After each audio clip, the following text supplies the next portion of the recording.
नमस्कार मित्रों, आपका बहुत बहुत स्वागत हमारे YouTube channel teaching learning event with Anil पर। मित्रों, आज इस वीडियो में हम अध्ययन करेंगे सामान्य ज्ञान प्रैक्टिस सेट शिक्षकों।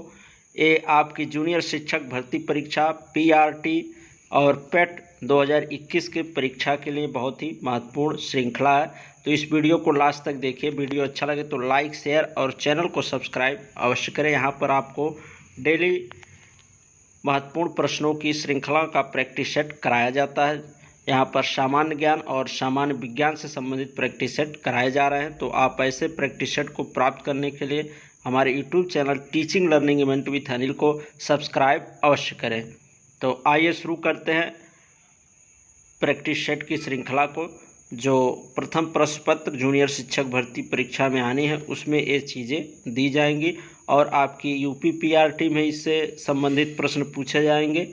और पीईटी जो यूपी SSC द्वारा एक इस बार आयोजित किया जा रहा है 21 में पीईटी इंट्रेंस एग्जाम, उसके लिए भी ये बहुत महत्वपूर्ण है। तो वीडियो को लास्ट तक देखिए। वीडियो अच्छा लगे तो लाइक शेयर और चैनल को सब्सक्राइब अवश्य करें।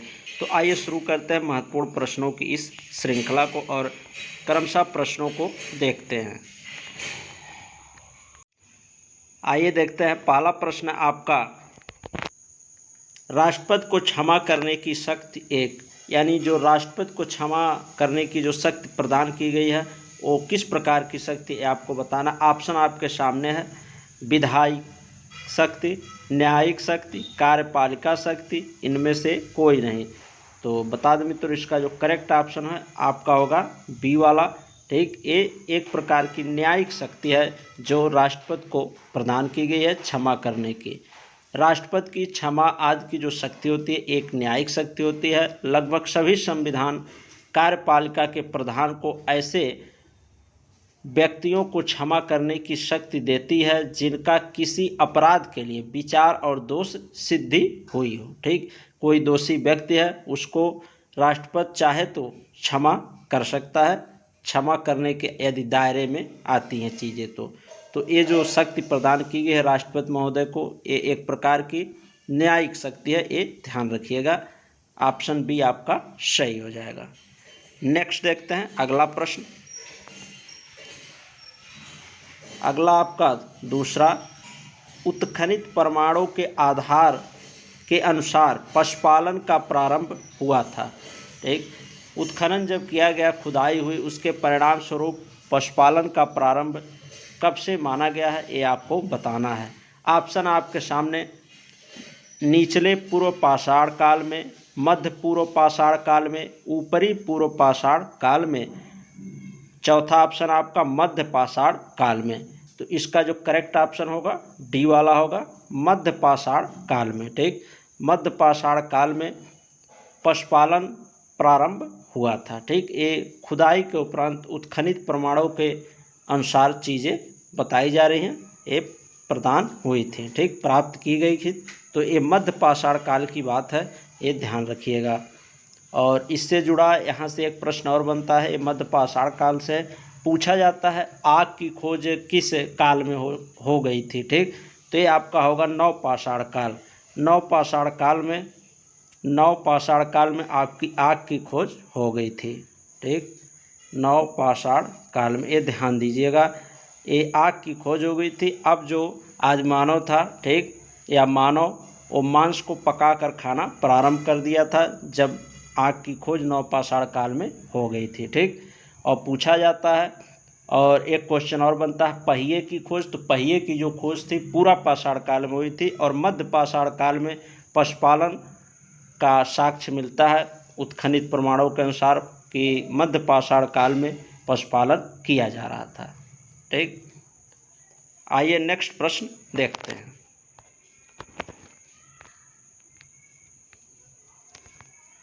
नेक्स्ट आपका तीसरा, एशियाटिक सोसाइटी ऑफ बंगाल के संस्थापक थे। ऑप्शन आपके सामने, James Prinsep, James Mankins, William James, Warren Hastings. तो इसका जो करेक्ट ऑप्शन है आपका सी ऑप्शन हो जाएगा, विलियम जेम्स। विलियम जेम्स जो हैं एशियाटिक सोसाइटी ऑफ बंगाल के संस्थापक थे। नेक्स्ट देखते हैं चौथा प्रश्न। ये सभी सिलेक्टेड प्रश्न मित्रों जो कभी ना कभी किसी परीक्षा में आए हुए हैं और आपकी परीक्षा के दृष्टि से संभावित प्रश्न हैं। अगला है चौथा, भारत में सबसे बड़ा कोयला भंडार कहाँ पाया जाता है? ऑप्शन आपके सामने आंध्र प्रदेश में, झारखंड में, मध्य प्रदेश में, उड़ीसा में।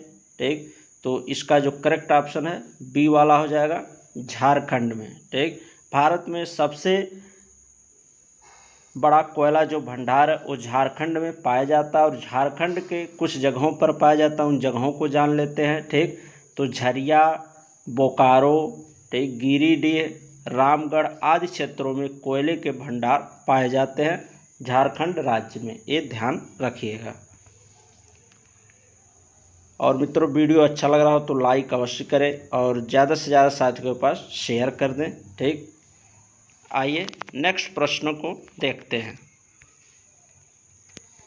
अगला आपका पांचवा प्रश्न, 1857 की क्रांति को प्रथम स्वतंत्रता संग्राम के नाम से किसने दिया या किसने पुकारा, ये पूछा जाता है। बहुत ही महत्वपूर्ण प्रश्न है। ठीक, और इसके ऑप्शन है, आप बताइए कौन सा इसका ऑप्शन सही होगा। B.A. Smith, P.E. Roberts, B.D. Savarkar, ए सभी। तो इसका जो करेक्ट ऑप्शन है मित्रों सी वाला है। ठीक, B.D. सावरकर। B.D. सावरकर जो है इन्होंने 1857 की क्रांति को प्रथम स्वतंत्रता संग्राम कहा था। ठीक, B.D. सावरकर ने, इनकी एक पुस्तक है उसी में इसका जिक्र इन्होंने किया। इनकी पुस्तक का नाम है, बहुत ही फेमस पुस्तक, पूछी जाती है परीक्षाओं में, Indian war of independence. Indian war of independence, इसको ध्यान रखिएगा। ठीक, Indian war of independence, Indian war of independence. ठीक, ये इनकी पुस्तक है और इसी में इन्होंने जिक्र किया कि जो 1857 की क्रांति है वो एक स्वतंत्रता संग्राम है। ठीक, प्रथम स्वतंत्रता संग्राम के रूप में उन्होंने इसको बताया। ठीक, और एक सुनियोजित तरीके से जिस प्रकार से 1857 की क्रांति चल रही थी उसी को इन्होंने प्रथम स्वतंत्रता संग्राम नाम दिया। तो ये पूछा जाता है किसने दिया था, तो B.D. सावरकर ने, और इन्होंने अपनी पुस्तक इंडियन वार ऑफ इंडिपेंडेंस में इसकी जो पुष्टि की थी, जिक्र किया था। ठीक, इनके पुस्तक से भी प्रश्न बनता है तो उसको भी ध्यान दीजिएगा आप लोग। आइए नेक्स्ट देखते हैं छठा प्रश्न। अगला आपका, किसने दिल्ली को सल्तनत की राजधानी के रूप में स्थापित किया? ऑप्शन आपके सामने, मोहम्मद गोरी, कुतुबुद्दीन ऐबक, इल्तुतमिश, आराम शाह। तो इसका जो करेक्ट ऑप्शन है मित्रों वो है आपका इल्तुतमिश।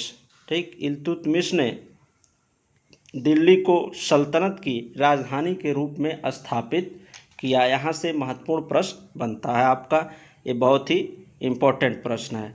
तो इसको और विस्तृत हम जानकारी इस पर चर्चा कर लेते हैं जिससे आपको इस ये प्रश्न गलत ना हो, चीज़ें व्याख्यात्मक तरीके से पूरी तैयार हो जाए। तो मैं इसको थोड़ा और डीपली बता दे रहा हूँ कि सल्तनत की जो राजधानी दिल्ली थी वर्ष 1210 में बनाई गई। ठीक, इस दौरान गुलाम वंश ने इस पर शासन किया। 1210 में पहली बार जो सल्तनत की राजधानी थी दिल्ली बनी। ठीक, किसने बनाया? इल्तुतमिश ने बनाया था। ठीक, और इस पर शासन किया गुलाम वंश ने। और सर्वप्रथम कुतुबुद्दीन ऐबक था जो मोहम्मद गोरी का एक गुलाम था। ठीक, वो इस वंश का पहला शासन करता था। ठीक, उसने पहले शासन किया, सर्वप्रथम कुतुबुद्दीन ऐबक था जो क्या था, मोहम्मद गोरी का गुलाम था। तो गोरी ने कुतुबुद्दीन ऐबक को अपना बना दिया, ठीक, शासक उस समय। उसके बाद से आता है मोहम्मद गोरी। ठीक, तो मोहम्मद गोरी ने उसे गवर्नर बना दिया। उसके बाद से फिर इल्तुतमिश आता है। ठीक, कुतुबुद्दीन ऐबक के जाने के बाद तो कुतुबुद्दीन ऐबक ने राजधानी लाहौर में बनाई थी। ठीक, गुलाम वंश की जो राजधानी थी सल्तनत की उसने कहाँ बनाई थी? लाहौर में। एक प्रश्न पूछा जाता है कि लाहौर को राजधानी के रूप में किसने स्वीकार किया था, तो ये ध्यान दीजिएगा, लाहौर को कुतुबुद्दीन ऐबक ने राजधानी बनाया था और इल्तुतमिश ने लाहौर से स्थानांतरित करके दिल्ली राजधानी लेकर आया। ठीक, ये ध्यान रखिएगा, यहाँ से महत्वपूर्ण प्रश्न बनता है। तो लाहौर राजधानी बनाया कुतुबुद्दीन ऐबक ने और बाद में इल्तुतमिश ने उसको स्थानांतरित करके दिल्ली ले आया और सर्वप्रथम 1210 में सल्तनत की राजधानी दिल्ली बनी थी। आइए नेक्स्ट प्रश्न देखते हैं। नेक्स्ट है अगला 7वां प्रश्न आपका, किस ताप पर पानी का घनत्व अधिकतम होता है? ऑप्शन आपके सामने 4 degree centigrade, 0 degree centigrade, -4 degree centigrade, -8 degree centigrade. तो इसका जो करेक्ट ऑप्शन होगा मित्रों ए वाला होगा। ठीक, 4 डिग्री सेंटीग्रेड। 4 डिग्री सेंटीग्रेड पर जो ताप पर क्या होता है, पानी का जो घनत्व होता है वो सर्वाधिक होता है। ठीक, अधिकतम होता है 4 डिग्री सेंटीग्रेड पर। ये विज्ञान से आपका महत्वपूर्ण प्रश्न बन रहा है, इसको देख लीजिएगा। ठीक, तो सामान्य ज्ञान में विज्ञान, इतिहास, भूगोल सभी चीज़ें समाहित होती हैं। कॉम्बिनेशन है सभी प्रश्नों का, इसमें आपको मिलेंगे सभी विषयों से जो आपके सामान्य ज्ञान में आते हैं। तो इसका करेक्ट ऑप्शन है ये 4 डिग्री सेंटीग्रेड। इसी पर जो ताप होता है, इस ताप पर पानी का घनत्व अधिकतम होता है। आइए नेक्स्ट देखते हैं। 8वां प्रश्न है, अम्ल वर्षा किन वायु प्रदूषकों की वजह से होती है? ऑप्शन आपके सामने है, carbon dioxide, carbon monoxide, silver iodide, ये सभी। तो इसका जो करेक्ट ऑप्शन है मित्रों इसमें दिया ही नहीं है, ये ध्यान दीजिएगा। ठीक, तो अम्ल वर्षा जो होती है वो सल्फर डाइऑक्साइड और NO2 नाइट्रस ऑक्साइड, इन दोनों गैसों के ठीक मिलने की वजह से होती है। ये ध्यान दीजिएगा, इस ऑप्शन में कहीं पर वो चीज़ें नहीं दी गई हैं। ठीक, तो ये ध्यान दीजिएगा, SO2 और NO2 की वजह से होती है अम्ल वर्षा। और यहाँ से देख लेते हैं बी ऑप्शन से, कार्बन मोनोऑक्साइड। कार्बन मोनोऑक्साइड जो होता है ये ईंधन जो भी हमारे 2 व्हीलर्स या 4 व्हीलर्स हैं तो ईंधन के द्वारा जो निकलती है ठीक गैस, वो कार्बन मोनोऑक्साइड होती है। ये ध्यान दीजिए, ये भी प्रश्न बनता है। आइए नेक्स्ट प्रश्न देखते हैं।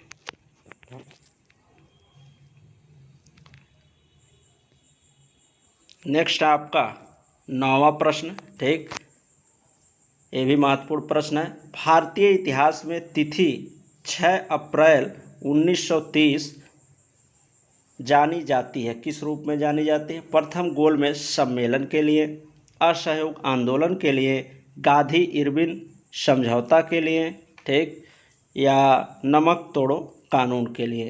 तो इसका जो करेक्ट ऑप्शन मित्रों ये होगा आपका डी। ठीक, नमक तोड़ो कानून के लिए। ये बहुत ही महत्वपूर्ण प्रश्न है, इसको देख लीजिएगा। तो 6 अप्रैल 1930 को नमक तोड़ो कानून हुआ था और 6 अप्रैल 1930 को इस प्रकार से नमक तोड़ो कानून के रूप में जाना जाता है। आइए नेक्स्ट प्रश्न देखते हैं। 10वां आपका है, अमेरिका के राष्ट्रपति जो बाइडेन किस पार्टी से संबंधित है? ये आपके करंट अफेयर से प्रश्न है। बताना अमेरिका के जो राष्ट्रपति है जो बाइडेन किस पार्टी से संबंधित है। ऑप्शन आपके सामने है, Republican party, labour party, democratic, कोई नहीं। तो इसका जो करेक्ट ऑप्शन है सी वाला होगा, डेमोक्रेटिक पार्टी से संबंधित है राष्ट्रपति अमेरिका के जो हैं वर्तमान में जो बाइडेन। ये ध्यान रखिएगा। आइए नेक्स्ट प्रश्न देखते हैं।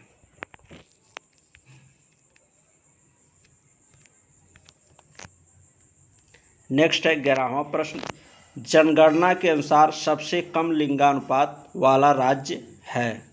ऑप्शन आपके सामने है, सिक्किम, पंजाब, हरियाणा, जम्मू कश्मीर। तो इसका जो करेक्ट ऑप्शन सी है मित्रों, हरियाणा। हरियाणा राज्य जो है जनगणना 2011 के अनुसार सबसे कम लिंगानुपात वाला राज्य है। ठीक, ये ध्यान रखिएगा। नेक्स्ट देखते हैं 12वां प्रश्न।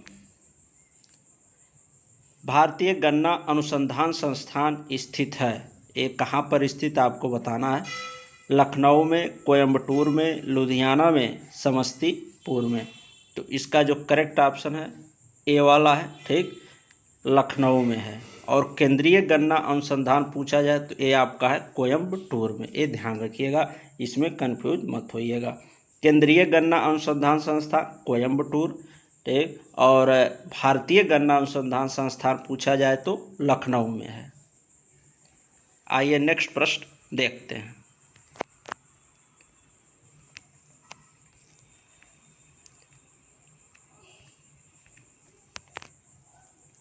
नेक्स्ट है 13वां आपका। उपराष्ट्रपति को उसके पद से निम्न में से किसके प्रस्ताव के द्वारा हटाया जा सकता है। ऑप्शन आपके सामने है, राज्य परिषद के द्वारा, लोकसभा के द्वारा, कैबिनेट के द्वारा, मंत्रिपरिषद के प्रस्ताव के द्वारा। तो इसका जो करेक्ट ऑप्शन है राज्य परिषद के प्रस्ताव के द्वारा। नेक्स्ट देखते हैं 14वां प्रश्न। किस संशोधन द्वारा संपत्ति के अधिकार को समाप्त किया गया, ठीक, किस संशोधन द्वारा जो संपत्ति का अधिकार था उसको समाप्त कर दिया गया। ऑप्शन आपके सामने 24वें, 44वें, 25वें और 42वें। तो इसका जो करेक्ट ऑप्शन है बी वाला है, ठीक, 44वें संविधान संशोधन द्वारा जो संपत्ति का अधिकार था उसको समाप्त कर दिया गया, ठीक। यहाँ पर और ऑप्शनों को भी देख लेते हैं, कुछ महत्वपूर्ण प्रश्न बन रहे हैं और ऑप्शनों से। जैसे 42वां संविधान संशोधन आपका है ये 1978 में हुआ था, ठीक, और 44वां भी जान लेते हैं जो संविधान संशोधन है कब हुआ था। 44वां संविधान संशोधन 1976 में हुआ था, ये ध्यान रखिएगा। तो यहाँ से महत्वपूर्ण 25वें से जान लेते हैं क्या रिलेटेड है। तो अंतःकरण की ओर धर्म की अबाध्यता जो थी, रूप से मान्य आचरण और प्रचार करने की स्वतंत्रता, ये 25वें है, ठीक, संविधान संशोधन 25वां इससे संबंधित है। और 42वें संविधान संशोधन 1976, ठीक, जो 42वां संविधान संशोधन है 1976 है, यहाँ पर थोड़ा मिस्टेक हो गया, ये ध्यान दीजिएगा, ठीक। जो 42वां संविधान संशोधन है ये 1976 है और इसके द्वारा, इस संशोधन द्वारा समाजवादी, धर्मनिरपेक्ष और अखंडता को जोड़ा गया था, ठीक। और जो 44वां संविधान संशोधन आपका ये हुआ है 1978 में, ठीक, इसके द्वारा जो संपत्ति का अधिकार था उसको समाप्त कर दिया गया। तो मुझे लग रहा है आप लोग को प्रश्न अच्छे से समझ में आ रहे होंगे, ये सभी सेलेक्टेड प्रश्न हैं। आइए नेक्स्ट और लास्ट प्रश्न देखते हैं इस प्रैक्टिस सेट की श्रृंखला का। ये सूची 1 और सूची 2 है, आपको मिलान करना है। इस मिलान के माध्यम से आपके 4 क्वेश्चन यहाँ पर तैयार होंगे। तो देखते हैं, ये सूची फर्स्ट है और ये सूची सेकंड है। इधर दिया है, ठीक, खैरा, एनीमिया, ग्वाइटर रोग, स्कर्वी रोग है और किसकी कमी से रोग होते हैं ये आपको बताना है। तो पहला देखते हैं खैरा रोग। तो खैरा रोग जस्ते की कमी से होता है, ये धान की फसल में पाए जाने वाला रोग है, ठीक। एनीमिया लौह की कमी, आयरन की कमी से एनीमिया रोग हो जाता है, ठीक। ग्वाइटर घेघा, ये आयोडीन की कमी से होता है। स्कर्वी आपका होता है विटामिन सी की कमी से, ये ध्यान दीजिएगा। तो यहाँ से इस प्रकार से आपके 4 प्रश्न तैयार हो गए। तो ऐसे ही प्रश्नों के प्रैक्टिस सेट की श्रृंखला को करने के लिए आप हमारे YouTube channel teaching learning event with Anil को सब्सक्राइब अवश्य करें। वीडियो अच्छा लगा तो लाइक, शेयर और चैनल को सब्सक्राइब करें, ठीक। और ऐसे ही आपको डेली प्रैक्टिस सेट मिलेंगे महत्वपूर्ण प्रश्नों के। तो मुझे लगता है आप लोग को प्रश्न श्रृंखला समझ में आई होगी। कुछ कमियां हैं, कुछ सुधार करना है, आपके क्या विचार हैं, कैसा लगा आपको ये प्रैक्टिस सेट और किस विषय का और आप प्रैक्टिस सेट करना चाहते हैं, तो इस वीडियो के कमेंट बॉक्स में अवश्य लिखें, ठीक, अपनी प्रतिक्रिया अवश्य दें। उसी आधार पर हम अपने जो शिक्षण प्रक्रिया उसमें सुधार करते हुए चीज़ों को और डेवलप किया जाएगा। ठीक मित्रों, धन्यवाद। मिलते हैं नेक्स्ट प्रैक्टिस सेट के साथ।